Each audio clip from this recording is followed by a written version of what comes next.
ஆசையுடன் கேட்பவர்க்கு அள்ளி தருபவன், அல்லல் துன்பம் துயரங்களை கிள்ளி எறிபவன், பாசத்தோடு யாவரையும் பார்க்கின்றவன், பாவங்களை பார்வையினால் மாய்க்கின்றவன்.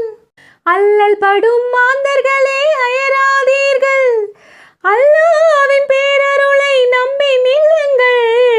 அவனிடத்தில் குறையனைத்தும் சொல்லி காட்டுங்கள், அன்பு நோக்கு தருகவென்று அழுது கேளுங்கள்.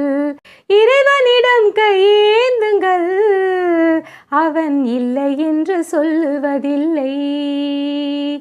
பொறுமையுடன் கேட்டு பாருங்கள், அவன் பொக்கிஷத்தை மூடுவதில்லை. இறைவனிடம் கையேந்துங்கள், அவன் இல்லை என்று சொல்லுவதில்லை.